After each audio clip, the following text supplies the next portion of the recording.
Kementerian Pemberdayaan Perempuan dan Perlindungan Anak babarengan jeung Pemprov Jabar nandatangan nota kesepakatan jeung 30 paguron luhur di Jawa Barat pikeun mastikeun kalanggengan pemberdayaan perempuan di Jawa Barat ku ngayakeun sakola perempuan. Numutkeun Menteri PPPA Bintang Puspayoga, pemberdayaan awewe teh mangrupikeun unsur kunci dina ngahontal kesetaraan gender jeung pangwangunan inklusif. Ku ayana program sakola perempuan anu dirojong ku dana hibah ti Korea Selatan, ribuan awewe khususna anu rawan jeung salamet tina kekerasan bakal boga keahlian dina widang ekonomi, wirausaha jeung ningkatkeun kualitas kahirupan. Kumaha tanggapan warga kana masalah ieu? Hayu urang titenan wawancarana. Apakah Anda tahu apa itu program pemberdayaan perempuan? Pemberdayaan perempuan itu adalah suatu upaya di mana upaya tersebut dapat memberikan kesempatan bagi para perempuan untuk bisa berkecimpung gitu ya di berbagai aspek kehidupan, jadi tidak dibatasi seperti itu. Pemberdayaan perempuan itu adalah kondisi di mana saat ini para perempuan itu sudah tidak dibatasi lagi dalam segala aspek, misalnya dalam pembelajaran, dalam profesi, dan perempuan itu bisa untuk jadi apapun. Yang kalau misalnya dulu itu kan cowok doang yang bisa kerja, tapi kalau sekarang perempuan itu dibebaskan untuk memilih jenjang karirnya. Program pemberdayaan perempuan itu adalah program pemerintah yang mana itu tuh mengusung kesetaraan gender gitu. Terus juga itu tuh ada kaitannya juga sama PBB. Menurut Anda, apa manfaat dari program ini bagi masyarakat? Menurut aku program ini sangat bermanfaat bagi masyarakat karena pada saat ini pun tidak bisa dipungkiri bahwa masih ada beberapa orang atau mungkin beberapa institusi atau beberapa perusahaan dan sebagainya yang mereka itu masih membatasi mengenai gender gitu. Kayak misalnya kalau dalam pekerjaan mereka tuh contohnya dalam jurusan saya sendiri, sebenarnya di jurusan saya saat ini itu banyak sekali perempuan, tetapi ketika sudah sampai industri, kita kerja di industri tersebut yang paling banyak dibutuhkan itu masih laki-laki. Maka kayak program ini sangat penting untuk bisa membuka istilahnya mata dunia gitu, bahwa perempuan ini memiliki kelemahan tetapi kita tuh bisa sebanding dengan pria. Mungkin kalau dilihat dari covernya gitu ya, ini tuh kayak wah kayak sesuatu yang bagus gitu. Sebagai perempuan gitu diberdayakan gitu ya, akhirnya biar enggak rebahan terus mungkin ya. Tapi kita sebagai muslim juga perlu menyelidiki lebih lanjut gitu biar tahu ini tuh sebenarnya fokusnya kemana gitu, dan juga kita harus biar enggak dibodohi gitu. Siapa tahu ada sesuatu di balik itu. Mungkin dengan adanya program ini dapat menyadarkan masyarakat bahwa perempuan itu bisa loh gitu menyandingi, bahkan bisa berkecimpung di bidang yang sama seperti laki-laki, dan juga tidak menyuruh misalkan masyarakat itu punya anak ya, anak mereka itu perempuan, dan tidak menyuruh mereka untuk misalkan di usia muda udah menyuruh mereka untuk menikah seperti itu, tapi mereka para orang tuanya itu bisa mengedukasi anak-anaknya supaya untuk bisa mengejar mimpi mereka terlebih dahulu sampai bisa menghasilkan materi secara mandiri gitu untuk bisa bertahan hidup seperti itu. Jadi tidak bergantung melulu pada laki-laki. Apakah pemberdayaan perempuan ini bisa meningkatkan kesejahteraan bagi perempuan atau justru sebaliknya? Sebaliknya gitu. Soalnya kan sebagai perempuan kita itu adalah pengurus rumah tangga gitu, yang mana kita nanti sebagai perempuan itu akan menjadi seorang ibu dan mempunyai seorang anak gitu, yang itu tuh adalah sesuatu amanah yang harus kita jaga, dan juga anak itu kita harus didik gitu supaya menjadi generasi tangguh di kehidupan selanjutnya.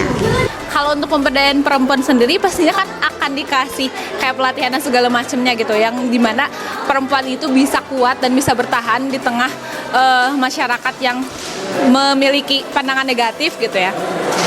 Nah, menurut aku ini bakal membantu kesejahteraan bagi perempuan, karena di situ juga perempuan dapat menggali potensi yang ada dalam dirinya dan dia tuh bisa berdiri di kaki dia sendiri gitu. Sangat bisa untuk meningkatkan kesejahteraan perempuan karena mungkin pada saat ini masih ada perempuan yang misalnya dia dikekang dan banyak yang terisolasi dari cita-citanya sendiri. Makanya menurut saya program ini sangatlah penting karena bisa meningkatkan kepercayaan diri pada perempuan. Menurut Anda, mengapa pemerintah membuat program pemberdayaan perempuan? Menurut aku faktanya di Indonesia tuh tentang perempuan ini masih minim atau masih perempuan tuh masih orang di Indonesia tuh masih menganggap perempuan itu negatif gitu ya. Ada beberapa yang menganggap seperti itu. Nah, dengan adanya hal tersebut gitu ya, dengan adanya kayak pelecehan dan sebagainya macam gitu ya tentang keperempuan, dengan adanya pemerintah yang mengupayakan gitu ya untuk memberdayakan perempuan, itu menurut aku sesuatu hal yang sangat bagus gitu. Mungkin karena pemerintah sudah menyadari bahwa perempuan-perempuan di sini itu bukan hanya menjadi ibu rumah tangga saja, tetapi bisa juga dikembangkan lagi, maksudnya bisa berkembang lagi, bisa menyandingi para lelaki gitu ya. Bahkan di Indonesia sendiri pun ya ada yang salah satunya presiden itu yang perempuan. Nah, dari situ mungkin sudah terlihat ya, pasti ada bibit-bibit lain dari perempuan yang bisa menjadi perempuan yang unggul gitu yang dibutuhkan oleh bangsa ini. Ya, mungkin pemerintah sudah membuka mata bahwa banyak loh perempuan yang dia bisa menjadi profesor, dia bisa menjadi seorang ahli. Jadi tidak hanya laki-laki saja, dan mungkin sepengetahuan saya juga bahwa di Indonesia ini perempuan itu banyak gitu ya, dan banyak dari mereka, dari perempuan-perempuan ini yang misalnya tidak memiliki pekerjaan yang kurang baik.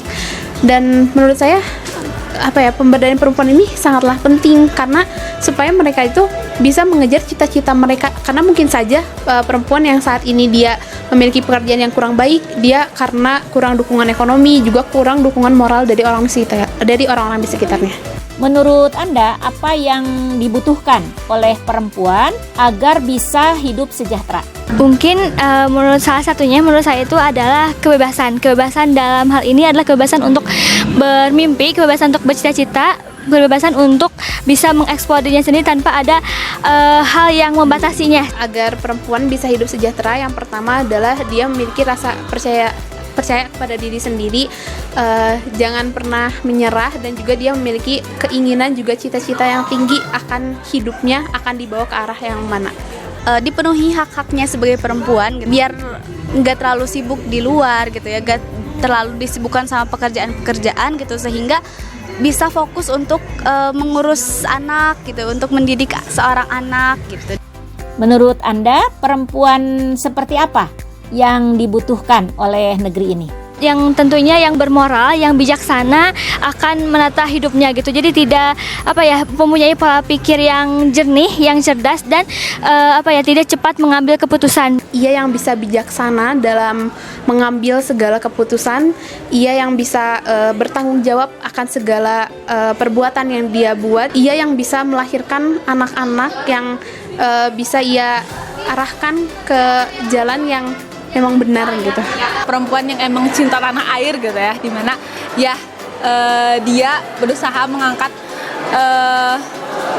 nama Indonesia ini ke mancanegara. Terus juga perempuan yang bisa menghadirkan atau inovasi-inovasi baru gitu ya untuk bangsa Indonesia.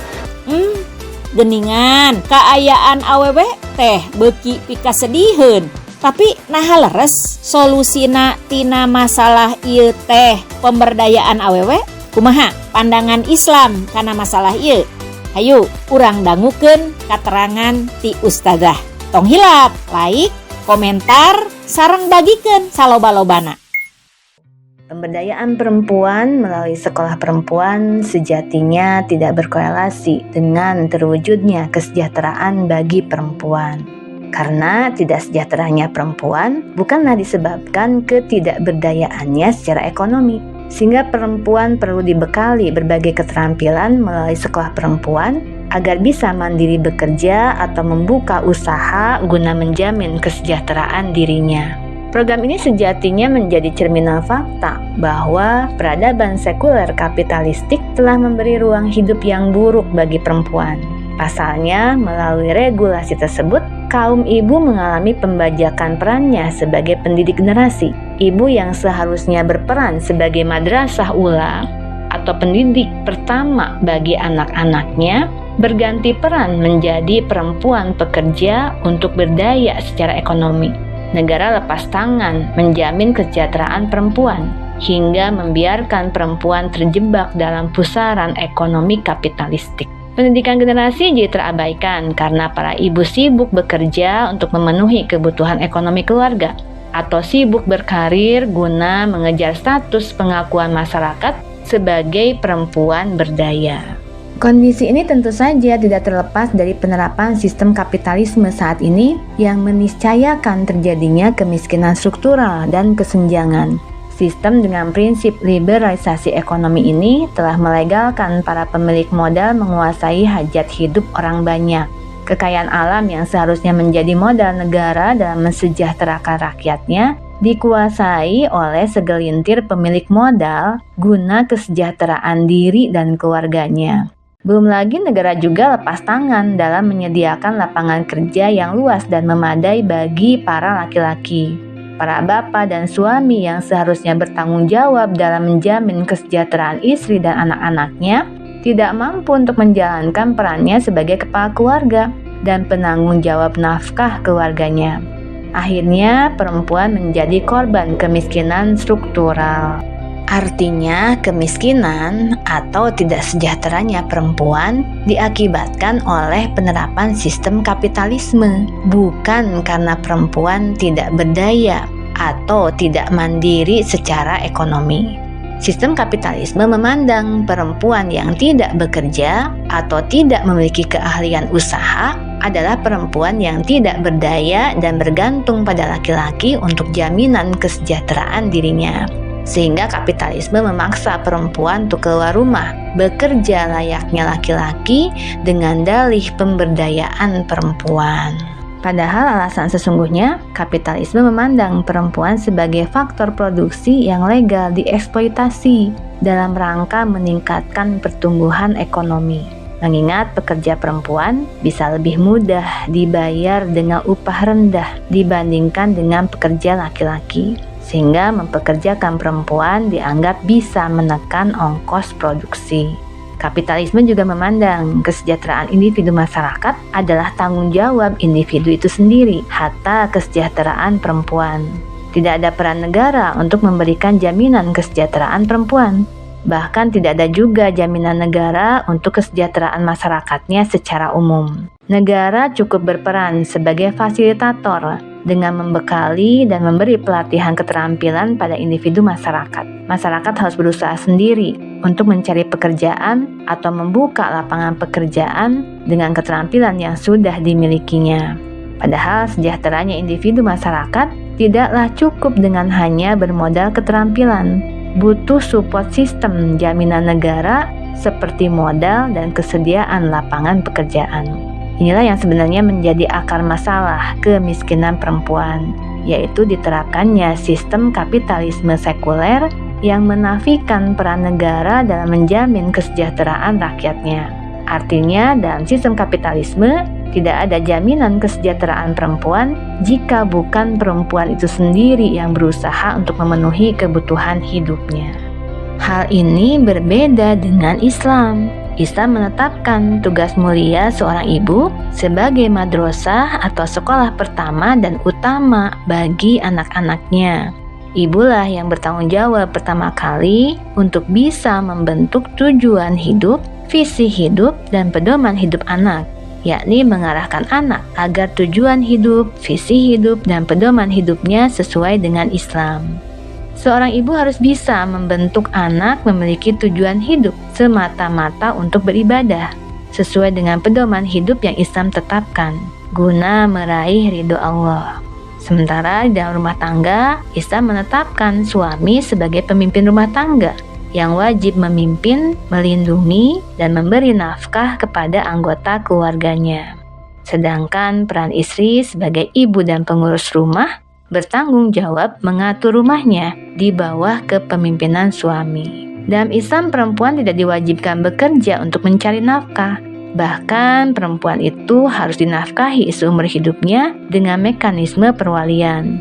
Dan negara sebagai junah atau perisai bagi masyarakatnya bertanggung jawab untuk memastikan para bapak atau suami mampu untuk menafkahi para ibu atau istri dan anak-anaknya. Negara jugalah yang berperan sebagai penanggung jawab terakhir untuk memenuhi kebutuhan perempuan saat jalur perwalian terputus. Oleh karena itu, memberdayakan perempuan melalui sekolah perempuan tidak akan mampu memperbaiki nasib perempuan. Justru sekolah perempuan menjadi jalan semakin buruknya nasib perempuan dan semakin mengokohkan cengkraman kapitalisme pada nasib perempuan. Hanya Islam yang mampu memperbaiki nasib perempuan. Saatnya kembali pada penerapan Islam secara kafah. Wallahu a'lam bishawab. Assalamualaikum warahmatullahi wabarakatuh.